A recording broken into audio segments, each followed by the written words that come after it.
7/18 forecast. News 18. Weather from where you live.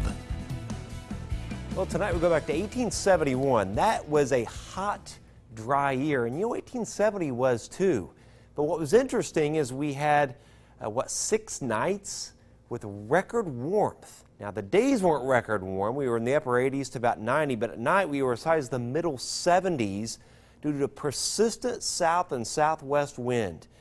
And that led to the great hot and dry summer, and it was in the fall that we had a lot of wildfires around here, and also the Great Chicago Fire of 1871, and also a massive wildfire that killed 1,500 people up in Wisconsin. Now, this is the map on May 26th, anyway, of 1871, and all these wind barbs are pointing towards the northeast. These are southwest winds this way, but these barbs here are pointing that way. So reconstructing the map, we had a high, surface high in North Carolina, very strong southwest winds ahead of this little weak front, and that's why we had the warm, muggy nights with those temperatures in the 70s. Now, fairly warm tonight. We've got a string of nights in the 60s to about 70 on the way, and really tomorrow through Thursday still looks like every day some scattered storms.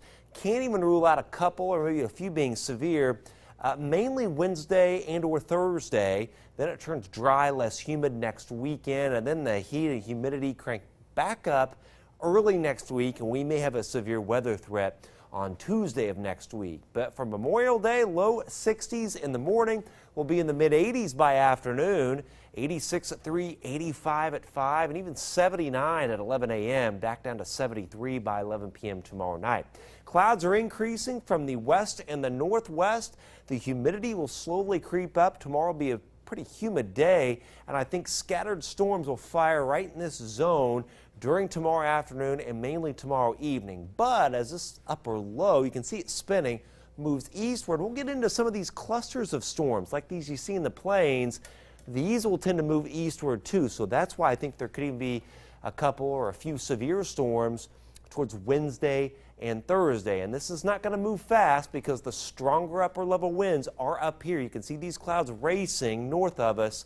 I mean, it was 91 yesterday in Winnipeg, Manitoba, so there's a lot of warmth. The jet's way north, so this will very slowly wobble southeastward, and we won't turn dry until the end of the week. But mid-80s pretty much everywhere tomorrow. 86 Lafayette, Monticello, 85 Winnemac. Similar numbers on Tuesday. We're well into the 80s. It's pretty humid, pretty summer-like.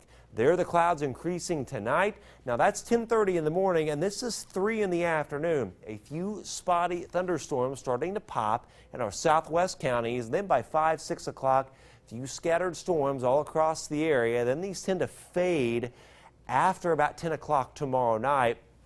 And then we're just partly cloudy. But on Tuesday, same thing happens.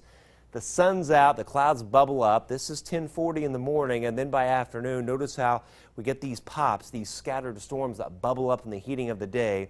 Then they fade off during the evening.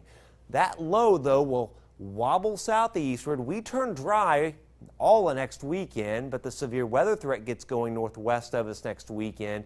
And I think by next Tuesday, conditions are favorable, perhaps for a little more widespread severe weather in our area.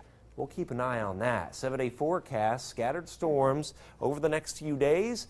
Then it dries out. Next weekend looks good. In fact, a lot of sun, highs in the 80s before we see that severe weather threat, likely by next Tuesday. Well, today was beautiful, especially for the